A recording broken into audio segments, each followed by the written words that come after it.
বৃষ্টির বাধায় ঘুরে গেল পুরো ম্যাচের চিত্র। লিটন হৃদয়ের ব্যাটে যে শুরুটা পেয়েছিল টাইগাররা, তার পুরোটাই ভেস্তে গেল বেরসিক বৃষ্টিতে। 20 ওভারে খেলা নেমে এলো 15 ওভারে, আর তাতে করেই 102 রানেই থামতে হলো বাংলাদেশকে। পরে বল করতে এসে অবশ্য বুক চিতিয়ে লড়েছে শরীফুলরা। পাওয়ার প্লেতেই কাঁপন ধরিয়ে দিয়েছে কিউই শিবিরে। সেখান থেকে ম্যাচের ফলাফল এবং খুঁটিনাটি বিষয় নিয়ে বিস্তারিত জানবো প্রতিবেদনে।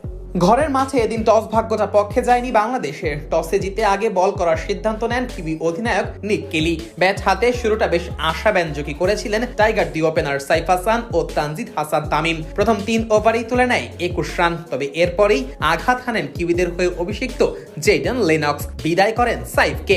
11 বলে 2-4-এ 16 রান তুলে প্যাভিলিয়নে ফেরেন টাইগার এই ওপেনার। ব্যাটিংয়ে এসে সেই একই ওভারে একটি ছক্কা আর একটি 4 মারেন লিটন। পরের ওভারে জোড়া আঘাত হানেন নাথান স্মিথ। প্রথমে ফেরান তামিমকে। 10 বলে মাত্র 6 রান করে বিদায় নেন এই বাহাতি। পরের বলে ফিরে যান পারভেজ হোসেন ইমনও।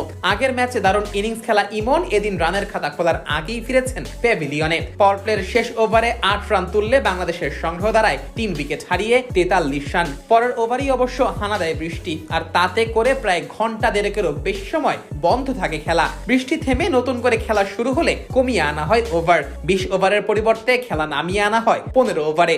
আর এরপরই দ্রুত রান তুলতে গিয়ে একের পর এক উইকেট হারাতে থাকে টাইগার ব্যাটাররা। ইনিংসের 9ম ওভারে ফিরে যান অধিনায়ক লিটন কুমার দাস। 17 বলে 26 রান করেই থামতে হয় এই ব্যাটারকে। ক্লার্কসনের বলে জ্যাকবসের হাতে ক্যাচ তুলে দেন এই ব্যাটার। এরপর আগের ম্যাচের ম্যাচ সেরা তাওহিদ হৃদয় কিছুটা রান তোলার চেষ্টা করছিলেন, কিন্তু অন্য প্রান্ত থেকে খুব একটা সঙ্গ পাচ্ছিলেন না। শামীম হোসেন পাটোয়ারি 8 বল ক্রিজে থাকলেও রান করেছেন মাত্র 3। ইরশাদের বলে ফিরে যান ইনিংসের 12তম ওভারে। পরের ওভারে ক্লার্কসনের বলে আউট হন তাওহিদ হৃদয়। দলের হয়ে সর্বোচ্চ 33 রান আসে এই ব্যাটারের ব্যাট থেকে। এদিন সুযোগ পাওয়া সাইফুদ্দিনও ফিরে আসেন রানের খাতা খোলার আগেই। রবিনসনের হাতে ক্যাচ তুলে দিয়ে ফিরেছেন এই ব্যাটার। এরপর লোয়ার অর্ডারে রিশাদ, শরীফুল কিংবা রিপন কেউই মেহেদীকে সাপোর্ট দিতে পারেনি। আর তাতে করে 4 বল বাকি থাকতেই 102 রানে অল আউট হয়ে যায় বাংলাদেশ। কিউইদের হয়ে সর্বোচ্চ 3 উইকেট তুলে নেন জশ ক্লার্কসন। এছাড়া 2টি করে উইকেট পান নাথান স্মিথ ও বেন সিয়ার্স। স্বল্প রানের টার্গেটে ব্যাট করতে নেমে আগ্রাসী শুরু পায় কিউই ব্যাটাররা। তবে শরীফুল ইসলামের ছিল ভিন্ন এক প্ল্যান। নিজের প্রথম ওভারে এসে ফিরিয়েছেন কিটন ক্লার্ক ও ডেন ক্লেভারকে।